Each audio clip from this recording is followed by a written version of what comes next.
Hello everyone, welcome to prep IAS. आपका स्वागत है हमारे इस चैनल पे। मेरा नाम नीलम भाटिया है और हम लोग कवर कर रहे हैं क्लास 10th की एनसीईआरटीज।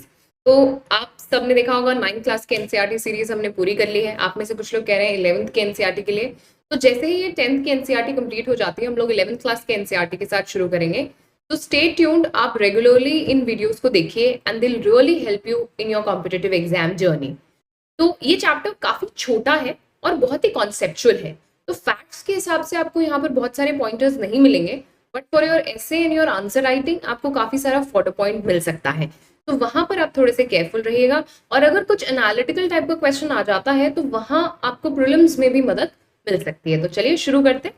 चैप्टर का नाम है democracy and diversity, chapter number 3। देखिए, अगर आपने क्लास 6-7 की एनसीईआरटीज पढ़ी हैं तो आपने देखा होगा एनसीईआरटी कई बार डाइवर्सिटी के कॉन्सेप्ट को बड़ा एक्सप्लेन करती है, और डेमोक्रेसी ऑफ कोर्स मैंने ही आपको डिटेल में एनसीईआरटीज में पढ़ाया है।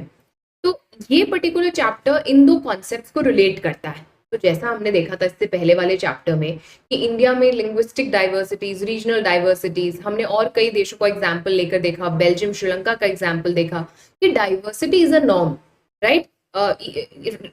Just like rainbow is natural with so many different colors, so is diversity. कैसी भी सोसाइटी होगी वहाँ डाइवर्सिटी एग्जिस्ट करेगी ही करेगी, और हमेशा वो रिलीजन के बेसिस पे हो, लैंग्वेज के बेसिस पे हो, ये भी जरूरी नहीं है। कभी कभी फिजिकल अपीयरेंसेस अलग अलग हो सकती हैं, लोग अलग अलग क्लास को बिलोंग कर सकते हैं, हो सकता है वो जेंडर अलग अलग जेंडर को बिलोंग करते हो, कास्ट अलग हो, ट्राइब अलग हो। यानी one thing is for sure that there would always be diversity. But democracy इस डाइवर्सिटी को कैसे अकोमोडेट करती है, ये डिसाइड करता है कि डेमोक्रेसी सक्सेसफुल होगी या नहीं होगी। तो देखिए, एनसीईआरटी ने शुरू किया एक एग्जाम्पल के साथ मेक्सिको ओलंपिक्स के बारे में। बताया है कि कैसे, if you can C in this picture, यहाँ पर यूएस के दो एथलीट्स हैं, Tommy Smith and John Carlos. ये दोनों ही अफ्रीकन अमेरिकन थे। Now what do you mean by African American here? तो देखिए, ये वो लोग हैं जो नेटिव अफ्रीका के थे, but they were brought as slaves to America during the colonial rule, और फिर ऑफ कोर्स वो वहीं सेटल हो गए। तो उनकी जो जनरेशंस वहां रही उनको कहा जाता है African Americans, right. So because the native place is Africa, ऐसा टर्म इस्तेमाल किया जाता है। या फिर दूसरी लैंग्वेज में आपने सुना होगा ब्लैक्स भी कहते हैं। तो प्रॉब्लम ये थी कि ये दोनों ही अफ्रीकन अमेरिकन कम्युनिटी से थे और ये प्रोटेस्ट कर रहे थे। प्रोटेस्ट करने का तरीका क्या था? तो बेसिकली दे वॉन, एक को गोल्ड मेडल मिला था और एक को ब्रॉन्ज मेडल मिला था, और दोनों ही अपनी रिस्ट को ऐसे क्लिंच कर कर एक ब्लैक पट्टी बांध रखी थी, एंड पैरों में कोई भी सॉक्स शूज नहीं पहने थे। तो ये they were not wearing any shoes and they were wearing black socks. तो ये क्यों ऐसा किया इन्होंने? What were they trying to signify? देखिए, ये एक प्रोटेस्ट था against what was happening in USA. Now let me ask, क्या हो रहा था ma'am? The obvious question would be this. तो यूएस में एक बहुत ही बड़ी प्रॉब्लम थी, that was the problem of racial discrimination. यानी ब्लैक्स और वाइट्स, यानी कि जो वहां के नेटिव अमेरिकन थे और अफ्रीकन अमेरिकन के बीच में बहुत सारा डिस्क्रिमिनेशन था, और इसी के अगेंस्ट ये लोग प्रोटेस्ट कर रहे थे। So this was the protest all about. Now आप देखेंगे यहाँ पर एक थर्ड पर्सन आपको और दिख रहा है।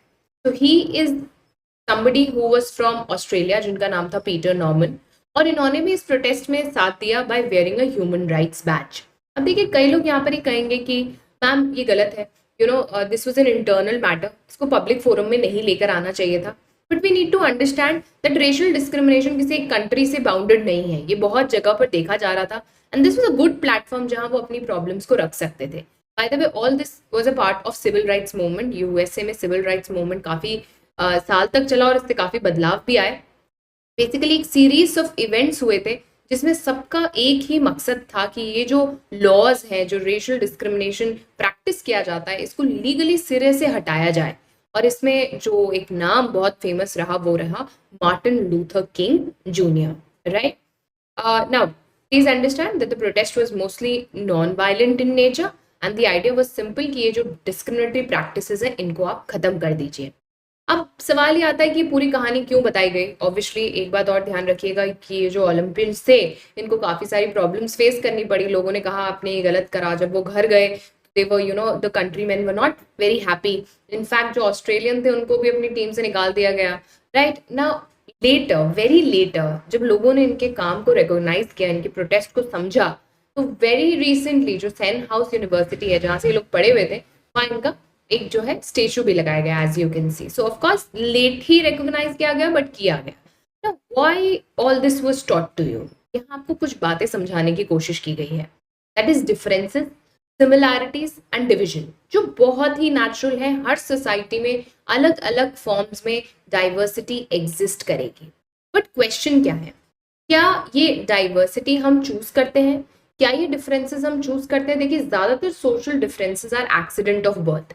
If I am a born male female, that is not something that I decide. This is an accident of birth. मैं अंबानी के घर में पैदा होंगे या मेरे पापा के घर में पैदा होंगे. So this is something that we don't decide, right? We don't decide usually कि हम कौन से रिलीजन में पैदा होंगे. बाद में of course you might want to change, that is different. आप लंबे होंगे, छोटे होंगे, आप फिजिकल एबिलिटीज के साथ पैदा होंगे या आप किसी डिसेबिलिटी के साथ पैदा होंगे, ये सारी चीजें आप चूज नहीं करते. So it is mostly N accident of birth. Now obviously all social differences are not accident of birth. For example, कुछ लोग एथिस्ट होते हैं, कहते हैं हम भगवान में नहीं मानते, ये एक चॉइस है. कुछ लोग रिलीजन कन्वर्ट कर लेते हैं, ये भी एक चॉइस है. Most of us actually choose कि हमें क्या पढ़ना है, हमें किस ऑक्यूपेशन में जाना है. हर बार आपके पास लिबर्टी नहीं होती, but more often than not we do that. कहने का मतलब यह है कि डिफरेंसेस बहुत हद तक एक्सीडेंट ऑफ बर्थ होते हैं और कुछ हमारी चॉइसेस पे डिपेंड करते हैं. बट प्रॉब्लम सोशल डिफरेंसेस के साथ नहीं है, प्रॉब्लम है सोशल डिविजन्स के साथ. टर्म देखिएगा, you can use it in your essays. तो nobody mind these differences. Diversity law of nature अगर नहीं होता तो इतनी डाइवर्सिटी हमारे आसपास नहीं होती. बटरफ्लाइज की कितनी वेराइटी है, तो ह्यूमन की तो होगी ही होगी. The problem is social division. जब ये सोशल डिफरेंसेस लोगों को डिवाइड करने लगते हैं और यूनाइट नहीं कर पाते, तब ये खतरा हो जाते हैं. If they are able to divide and unite, then there is no problem. अब आप कहेंगे मैम ये डिवाइड एंड यूनाइट क्या है? नाउ सी, हम कभी भी एक सिंगुलर आइडेंटिटी कैरी नहीं करते. For example, I might belong to XYZ religion and somebody else might belong to ABC religion, but both of us are educators. So on one level we belong to different groups, यानी कि वो एक अलग religion practice करते हैं, मैं एक अलग रिलीजन प्रैक्टिस करती हूँ. बट टॉकिंग अबाउट प्रोफेशन, हम दोनों एजुकेटर्स हैं. तो ऑन दैट लेवल हम दोनों साथ हैं, हम दोनों सेम ग्रुप में बिलोंग करते हैं.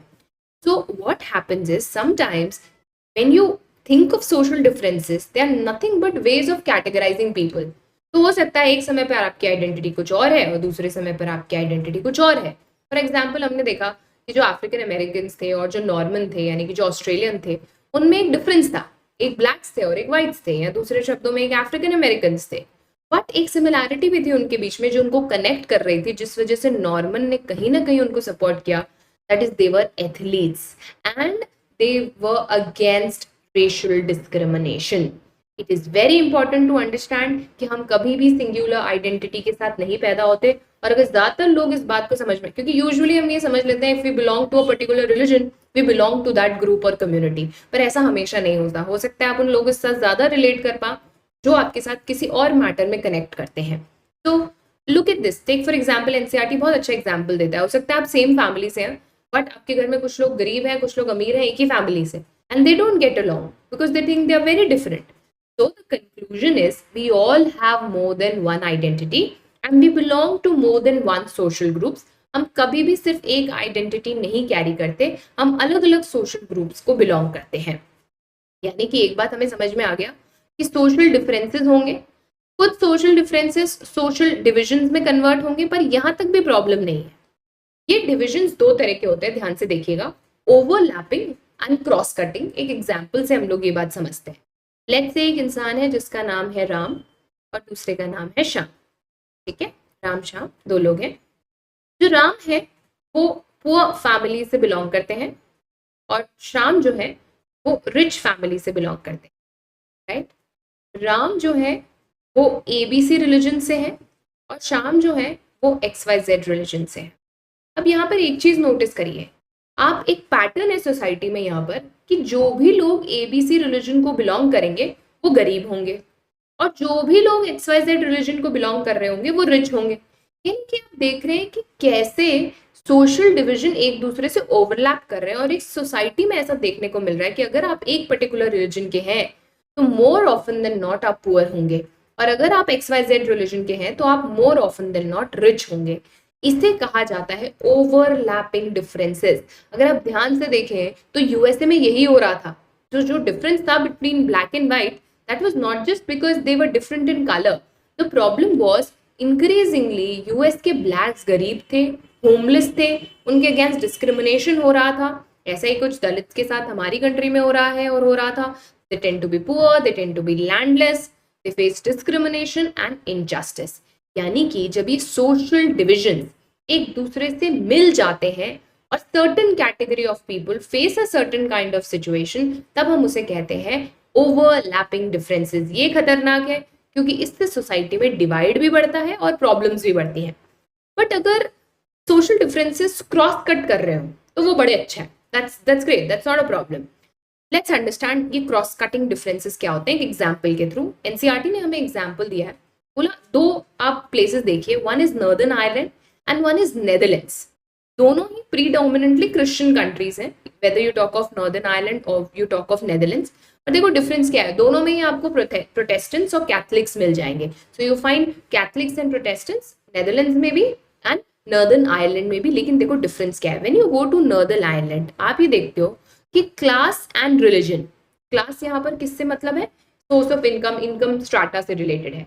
तो क्लास और religion you will see they overlap each other.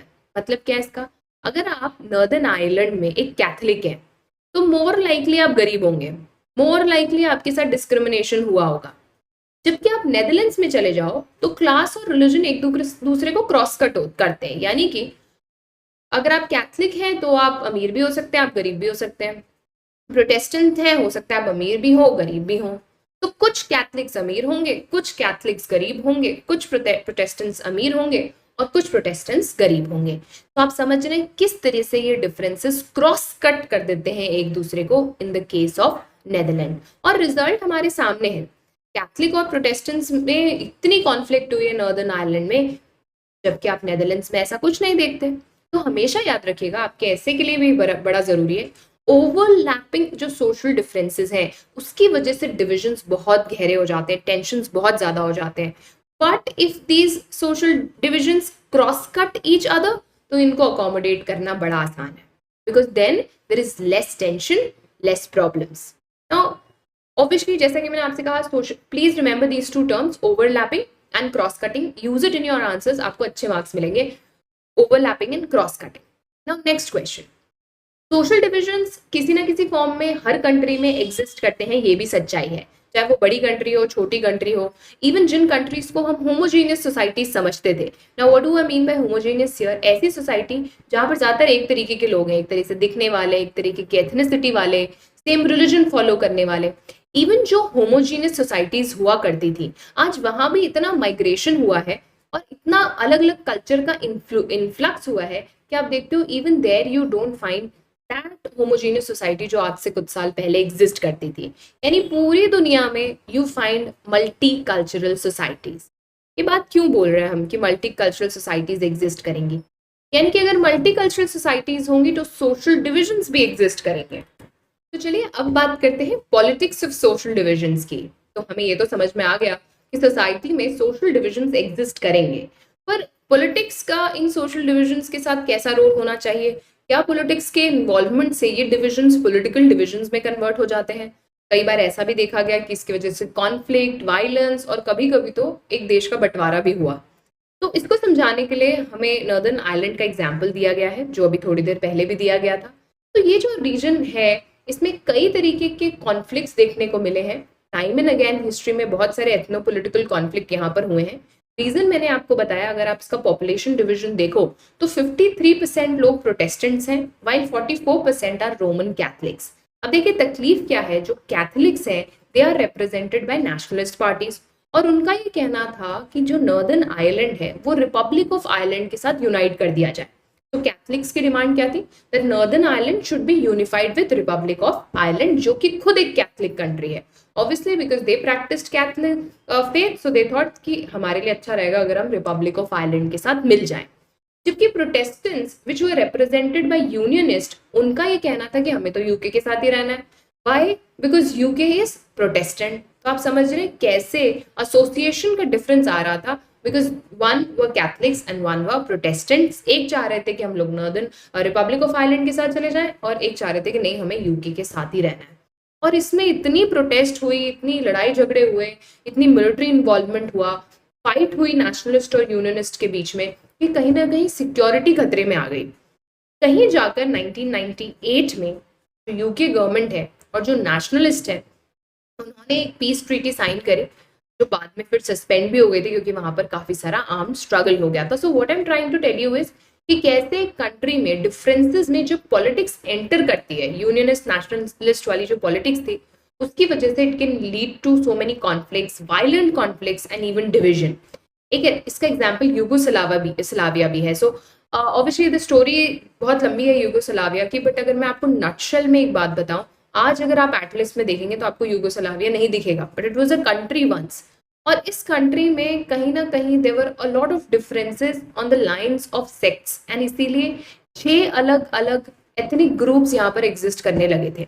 And after the second world war इस कंट्री को अगर होल्ड कर रखा था तो जोसेफ ब्रॉस टीटो ने रखा था, क्योंकि वो बहुत अच्छे से एक कम्युनिस्ट गवर्नमेंट यहाँ पर चला रहे थे।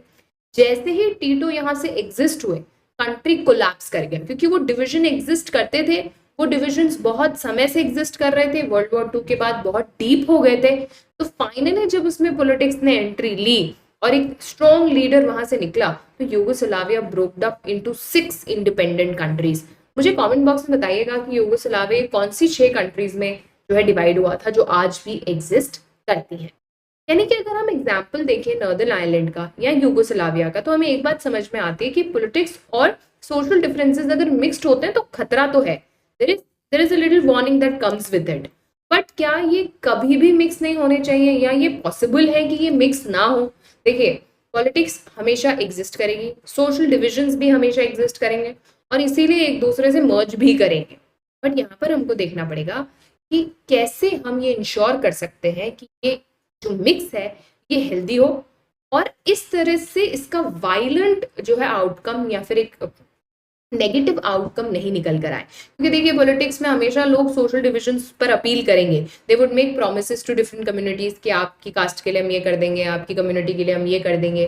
That is how they gain political power. तो इसको आप निकाल नहीं सकते हो, बट क्योंकि इससे डिसइंटीग्रेशन होने की पॉसिबिलिटी है, वायलेंट कॉन्फ्लिक्ट होने की पॉसिबिलिटी है, हमें यहाँ पर केयरफुल रहना होता है। But at the same time we need to understand कि हर बार सोशल डिविजन्स में पॉलिटिक्स एंटर करे और उससे डिसइंटीग्रेशन हो जाए, ऐसा जरूरी नहीं है। तो क्वेश्चन ये आता है कि कैसे ये डिफरेंस आता है कि कई बार it might lead to conflict and sometimes it might not lead to conflict. तो इसके लिए हमें 3 डिटर्मिनेंट्स देखने पड़ेंगे। सबसे पहले हमें ये देखना पड़ेगा कि पीपल अपनी आइडेंटिटी को कैसे लेते हैं। अगर लोग बहुत ही सिंगुलर आइडेंटिटी या एक्सक्लूसिव आइडेंटिटी लेते हैं तो प्रॉब्लम हो जाती है। यानी आप हमेशा ही सोचते हैं that I belong to XYZ religion और यही मेरी आइडेंटिटी है। जब आप ये सोचने लगते हैं कि आपकी प्रोफेशनल आइडेंटिटी भी है, आपकी ह्यूमन आइडेंटिटी भी है, क्योंकि मैं ग्रास रूट डेमोक्रेसी में बिलीव करती हूँ तो मैं एक्टिविस्ट से रिलेट कर पा रही हूँ, वो भी मेरी आइडेंटिटी है।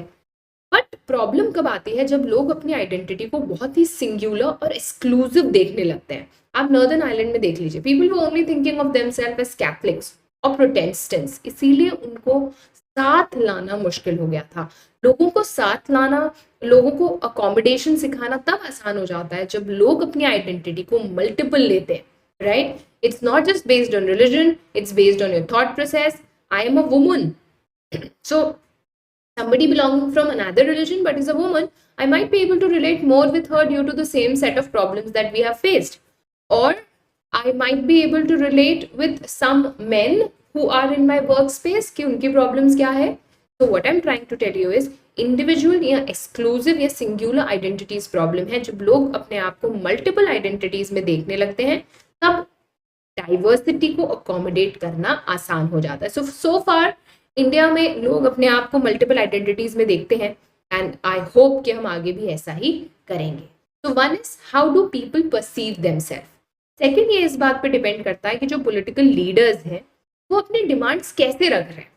अगर वो डिमांड्स कॉन्स्टिट्यूशन के दायरे में हैं तो कोई प्रॉब्लम नहीं है, और किसी दूसरी कम्युनिटी को नुकसान नहीं पहुंचा रहे तो भी ठीक है। प्रॉब्लम कब आती है? आपको श्रीलंका का एग्जाम्पल याद है। प्रॉब्लम तब आती है जब आप कहते हैं ओनली दिस, तो वहां क्या था? ओनली सिन्हला। वहाँ प्रॉब्लम थी, क्योंकि वहाँ आप कहीं ना कहीं तमिल कम्युनिटी के राइट्स को छीन रहे थे।